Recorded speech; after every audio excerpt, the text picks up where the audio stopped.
Logan फर्क कौन पड़ेगी सत्ता में कौन बैठे हो, चाहे अंग्रेज बैठा हो चाहे आज जो बैठे हैं वो बैठे हो। लेकिन आज उनका जो सपना है वो आज भी अधूरा है। भगत सिंह को एक दिन लगा के और फिर अगले दिन वापस भगत सिंह को भूल जाते हैं। जनता को आपस में लड़वा रहे हैं, जाति के नाम पे, रंग के नाम पे, नस्ल के नाम पे। दूसरों के कंधों पर तो सिर्फ जनाजे उठाए जाते हैं, जिंदगी तो अपने दम पर जी जाती है। किसानों के लिए झुंझुनू में आ गई है फसल कटाई की आधुनिक मशीनें। पूर्णिया एग्रोटेक दे रहा है 5% छूट, वो भी सब्सिडी के साथ। लागत घटाएं, मुनाफा बढ़ाएं। पूर्णिया एग्रोटेक से आज ही संपर्क करें। फांसी का फंदा फूलों से कम न था, वो भी डूब सकते थे किसी के इश्क में, मगर वतन उनके लिए किसी मासूक से कम न था। राम राम जी, जलका झुन्नो का सगड़ा दर्शकाना अरुण को प्यार भरो नमस्कार। कैमरामैन उमेश के साथ आज आप पहुंचा तांजा बेरो कि आज 23 मार्च है और शहीद दिवस है। और आज ही का दिन जो है वो भगत सिंह, राजगुरु और सुखदेव ने जो है वो फांसी दी गई है और वह हंसता हंसता इस देश के लिए जो है बलिदान होगा। हाँ, तो भाई एक चीज़ अपने देश ने सिखा के गया है कि अगर अपन देश की आज़ादी चाहे है तो अपन बलिदान जो है वो देना पड़ेगा। और वो जो है सगड़ी चीज़ों से बढ़ की जो है वो आपका देश ने समझे हो और देश के लिए जो है वो बलिदान होगा हबे। और आज आप झुन्नू के लोगों से जानागा कि के आँख के बारे में की राय है और कितनी बार जानकारी है आज के दिन के बारे में कि कौन भगत सिंह हो, कौन राजगुरु हो, कि बाकी बलिदान ने जो है वो आज देश जो है वो भूलतो तो नहीं जा रहा है। तो इसके बारे में आप झुन्नू के लोगों से जो है वो राय जानागा। जलको झुंझुनू के ऊपर जितने भी आपके सब्सक्राइबर हैं जो देख रहे हैं उन सभी का स्वागत करता हूँ। और साथ साथ में आज भगत सिंह के शहादत दिवस पर उनको सलाम करता हूँ, नमन करता हूँ, उनका इस्तकबाल करता हूँ। और हम जिस संगठन से बिलोंग करते हैं, SFI से बिलोंग करते हैं, आज पूरे राजस्थान के अंदर ही नहीं पूरे देश के अंदर भगत सिंह की आइडियोलॉजी को मानने वाले, भगत सिंह को आइडन मानने वाले हमारा संगठन SFI है। और भगत सिंह के विचारों के लिए और भगत सिंह की जगह जगह आपने देखा होगा कि आज हमारा जो प्रोग्राम है हमने इस महाविद्यालय में किया है। भगत सिंह की शहादत दिवस मनाने के साथ साथ हम लोगों ने महाविद्यालय के अंदर भगत सिंह की प्रतिमा लगवाने के लिए महाविद्यालय के प्राचार्य को ज्ञापन भी सौंपा है। प्रतिमा लगवाने से हम ये चाहते हैं कि प्रतिमा लगेगी और प्रतिमा जब लोगों के सामने होगी तो लोग इस बात पे विचार करेंगे कि भगत सिंह की प्रतिमा ही क्यों लगी। भगत सिंह के बारे में पढ़ेंगे, भगत सिंह के बारे में सुनेंगे। और मैं तो कहता हूँ आज के युवा जिस प्रकार से भगत सिंह की जयंती आती है, भगत सिंह का शहादत दिवस आता है, लोग फेसबुक पे भगत सिंह को लगाते हैं, व्हाट्सएप पे लगाते हैं, इंस्टाग्राम पे लगाते हैं। भगत सिंह को एक दिन लगा के और फिर अगले दिन वापस भगत सिंह को भूल जाते हैं। लेकिन सबसे बड़ी जो बात थी कि 23 साल की उम्र में भगत सिंह ने फांसी के फंदे को झूला और उसके साथ साथ जेल के अंदर 130 लेख लिखे। उन लेखों को अपना पढ़ना चाहिए कि 23 साल का व्यक्ति जिन्होंने 130 लेख लिख दिए, इतने उनका दिमाग था, उनके क्या विचार थे। जिस प्रकार से उन्होंने देश की आज़ादी के लिए जो लड़ाई लड़ी, पूर्ण स्वराज की जो लड़ाई लड़ी, उनके विचार थे कि गांव के अंदर लास्ट कोने के ऊपर रहने वाला व्यक्ति, गांव के अंदर खेत खलियान के अंदर रहने वाला लास्ट कोने के ऊपर बसने वाले व्यक्ति को भी इतनी सुविधा मिलनी चाहिए जितनी गांव के अंदर बीच में रहने वाला व्यक्ति हो। भगत सिंह का मानना था कि इस देश के अंदर समाजवाद होगा। समाजवाद की परिकल्पना की थी कि इस देश के अंदर कोई जाति नहीं होगी, कोई रंग नहीं होगा, कोई नस्ल नहीं होगी, कोई भेद नहीं होगी। देश एक प्रगतिशील सोच का होगा, वैज्ञानिक सोच का होगा। लेकिन जिन चीज़ों को लेकर उन्होंने इस देश की आज़ादी को लड़ी थी, आज पूरा उसके विपरीत ये जो सरकारें हैं या ये कहें कि जो राजनीतिक दल हैं वो अपने एजेंडे लेकर आ रहे हैं। भगत सिंह को भी इस प्रकार से जनता के सामने पेश कर रहे हैं कि वो समझाने में असफल हो रहे हैं कि भगत सिंह का जो राष्ट्र भगत, उनको राष्ट्रवाद का पाठ पढ़ा रहे हैं। आज के टाइम पे जनता को आपस में लड़वा रहे हैं, जाति के नाम पे, रंग के नाम पे, नस्ल के नाम पे, रंग भेद के नाम पर।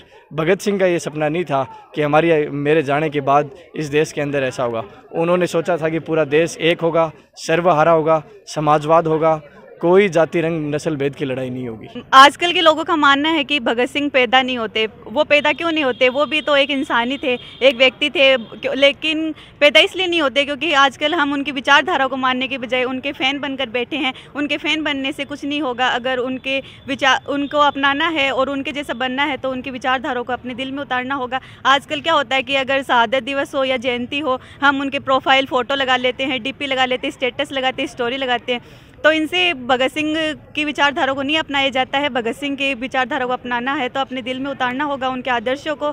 और दूसरों के कंधों पर तो सिर्फ जनाजे उठाए जाते हैं, जिंदगी तो अपने दम पर जी जाती है। अब देखा छोरा ही, जवान छोरा ही, नौजवान युवा आज के दिन ऐ को बांगे कुछ भी मन में कौन चला जो भगत सिंह के चला कर तो बस भगत सिंह की फोटो वॉलपेपर पे लगा दी, शहीद दिवस आयो शहीद दिवस पे बन श्रद्धांजलि दे दी, बांगी जयंती आवे जयंती पे श्रद्धांजलि दे दी, गानों लगा दियो भगत सिंह शेरा है। लेकिन बांगा जो विचार है बांगा अनुसरण बे कौन कर रहा, बे बुरी आदतों बहुत ज़्यादा अट्रैक्टिव हो रहे हैं। जो बुरी आदत थी बे बांगे दिमाग में घुस रही, नशो पतो करना है, चोरी जारी, ये सारा काम ही ये भगत सिंह ने आदर्श मानने वाला लोगों के लिए ये काम बिल्कुल भी शोभा कौन दे। हमारी नज़र में ये आएगा जो लोग भगत सिंह ने आपको आदर्श माने वन तो उन चीज़ों दूर उठ के और एक वैज्ञानिक दृष्टिकोण अपनाना चाहिए, एक वैज्ञानिक दृष्टिकोण आपको जीवन यापन करना चाहिए। समाजवाद की क्रांति है, समाजवाद में बन शामिल होना चाहिए, जाति धर्म लिंग भेद ये सारा यहाँ ऊपर उठ के सोचना चाहिए। यह सोचने की जरूरत जब युवा है और यह जब युवा सोच लेंगे जब देश में बेरोजगारी भी कम होगी, सारा काम होगा, समाजवाद भी आओगे, गरीब अमीर में ज़्यादा फर्क कौन रहेगा, देश भी विकास करेगा। जो आज 23 मार्च है शहीद दिवस, तो जहाँ मैं आप जानना चाहूँ हमारे दर्शक भी जानना चाहें कि आप शहीद दिवस क्यों मनाओ, इसके पीछे क्या कारण है? शहीद दिवस के पीछे कारण है 1931 की वह घटना। वो दिन शहीद भगत सिंह, राजगुरु सुखदेव ने फांसी दी गई, अंग्रेज़ों के विरुद्ध उन्होंने आवाज़ उठाई और वहाँ को विचार हो कि ये धरना प्रदर्शन करने से कुछ नहीं होगा, एक आवाज़ उठनी चाहिए सबके बीच का माइन, वो रोष आना चाहिए सरकार के प्रति। धरना प्रदर्शन तो काफ़ी पीछे से हो रहा और बड़ा बदलो भी लियो बंदूक से जनरल डायर ने मार के। और 1931 में बयां तो मांगी फांसी की डेट 24 अप्रैल डिसाइड करी, पर जो जनता के बीच में जो रोष आयो भी बाद में कि ये फांसी दे देंगे और लोकप्रिय हो गया एकदम से, तो फिर एक दिन पहले उन बन रात नहीं फांसी दे दी गई। तो जहाँ थाने के लगे कि बा को जो को बलिदान बे दियो तो बी की वजह से अपन आज़ादी मिली, बा को बलिदान कितनों अपना कारगर साबित हो अपने देश की आज़ादी? बलिदान तो सर सभी का कारगर है, सबका, आप ऐसे नहीं बोल सकते किसी एक वजह से हुआ, पर वो सबसे बड़ी कड़ी थे। उसके बाद एकदम से वो नेतृत्व में वो दम आया, लोगों ने एक जैसे सिर्फ आंदोलन करने के लिए, बैठने के लिए, धरना प्रदर्शन करने की बजाय उस उग्र भी हुआ और सरकार को भी, अंग्रेज सरकार को भी लगा कि भाई अभी ये ज़्यादा दिन चलने वाला है नहीं। तो ऐसी घटनाएं कम भी हुई, जैसे जो दमन की नीतियां थी उसके बाद थोड़ी कम भी हुई, तो एक अलग नीति अपनानी पड़ी सरकार को। तो जय आप देखा कि बा को जो बलिदान है वो बाकी जगह विचारधारा ही पे जय को देश चावा हा, तो थाने क्या लगा कि आज बा को जो बलिदान है वो दियो देश के लिए, तो बैंक को देश आज है कि जाए कि बे आपकी दिमाग में जैसे सोचो कि यहाँ को देश में भारत देश जाऊँ? देखो बांगो मानना यही हो कि सरकार से कोई फर्क नहीं पड़ा, सरकार यदि अपना वाला भी बैठ जाएगा तब भी असली आज़ादी तो तब तक है, तब भी मिलेगी जब एक आम आदमी, गरीब आदमी गन और वो आज़ादी को अनुभव मिलेगा बिन कि बिन ना कि भी के बाद में दमन करनिया लोगान फर्क कौन पड़ा कि सत्ता में कौन बैठे हो, वो चाहे अंग्रेज बैठा हो चाहे आज जो बैठे हैं वो बैठे हो। पनबान मतलब भी सब हो कि कुछ आम आदमी भी पतो रहा है कि हाँ अपन स्वतंत्र हाँ, और कुछ हद तक स्वतंत्रता है भी, पर बहुत स्लो प्रोग्रेस है कि लास्ट आदमी तक पहुँचने में हर योजना में काफ़ी टाइम लगे। पर अभी कुछ होया है संशोधन, कुछ लाग रहा है कि हाँ जो भी गवर्नमेंट एक दिन बैठा फैसलो ले वो दूसरे दिन ही अपना हर आदमी पर, कॉमन आदमी पर लागू हुआ है। इससे पहले मतलब थोड़ी सी कम ही गवर्नमेंट बोलती कि मैं इतना पैसा भेज रहे हैं, हाँ पहुँचता हाथ को नहीं, वो अलग अलग चीज़ ही। पर आज के दिन कुछ अलग चुनौतियां बन गई टाइम के अनुसार। शहीद दिवस जैसे हमारे भगत सिंह थे, सुखदेव थे, राजगुरु थे, उन्होंने आज के दिन ही देश के लिए बलिदान दिया था, इसलिए ही ये शहीद दिवस मनाया जाता है। तो जय मतलब बाकी ज़िंदगी से, बाकी जीवनी से अपन क्या सीखने मिला है? सीखने लिए मिलता है कि भाई हमारा देश है वो हमारे लिए पहले है। उन्होंने जैसे देश के लिए वो शहीद हो गए थे, तो नवयुवक को एक संदेश दे गए हैं कि भाई देश पहले है, उसके लिए हमें कुछ न कुछ करना चाहिए।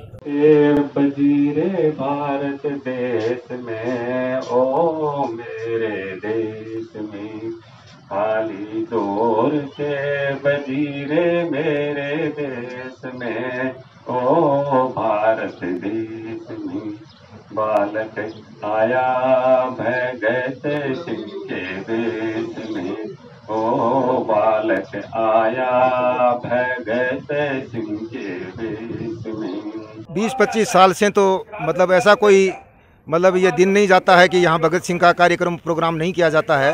23 मार्च को भगत सिंह राजगुरु सुखदेव का बलिदान दिवस हर साल मनाते हैं और इस साल भी उनका 91वां बलिदान दिवस आज हम यहाँ मना रहे हैं शहीद भगत सिंह विचार मंच की तरफ से। इस देश की जो मेहनत कश जनता है उसका शासन यहाँ स्थापित करना चाहते थे और उनका ये जो सपना था वो सपना आज भी अधूरा है और आज भी मतलब साम्राज्यवाद के वो बिल्कुल खिलाफ थे, सांप्रदायिकता के खिलाफ थे और उन्होंने बहुत सारे लेख लिखे थे और उन्होंने ये कहा था कि भाई ये जो सांप्रदायिकता की जो समस्या है ये जनता में वर्ग संघर्ष के जो विचार फैलेंगे तभी ये समस्या का हल हो सकता है। और आज शहीद आजम भगत सिंह के विचारों की प्रासंगिकता इसलिए है कि देश भर में तरह तरह से सांप्रदायिकता का जहर फैला करके जिस तरह से राज्य सत्ता स्थापित करना चाहते हैं, चुनाव वोट की राजनीति करना चाहते थे, वो बिल्कुल भगत सिंह और उनके साथी बिल्कुल खिलाफ थे। और उन्होंने ये भी कहा था कि भाई सिर्फ सत्ताएँ बदलने से नहीं होगा, एक अगर अंग्रेजों की जगह अगर देश का देशी जो पूंजीपति है वो इस देश में शासन व्यवस्था स्थापित कर ली तो उससे कोई फर्क नहीं पड़ेगा। जब तक इस व्यवस्था में आमूल जब तक परिवर्तन नहीं होगा तब तक इस देश की जो समस्याएं हैं वो ऐसी ही रहेंगी। लेकिन आज उनका जो सपना है वो आज भी अधूरा है। देश के नौजवानों को, किसानों को, मजदूरों को मिलकर के संगठित होकर के इस जो ये लूट की जो व्यवस्था है इस व्यवस्था के खिलाफ खड़ा होकर के संघर्ष करना पड़ेगा, तभी इस देश की समस्याओं का हल हो सकता है। और थे ही शहीद दिवस ने क्या मना रहे हो थाने के बारे में क्या जानकारी है पूरा कमेंट बॉक्स में लिख के भेजो और वीडियो जो है वो लाइक शेयर करना मत भूलियो और अगर थे अब तक सब्सक्राइब नहीं करे हो तो सब्सक्राइब जरूर कर लियो, साथ में बेल आइकन को निशान है मैंने दबा दियो ताकि हमारा आना और वीडियो जो है वो थाने हाथों हाथ मिल जाए। बाकी जलको जुनू के साथ आरो प्यार यूं ही बनाए रखो।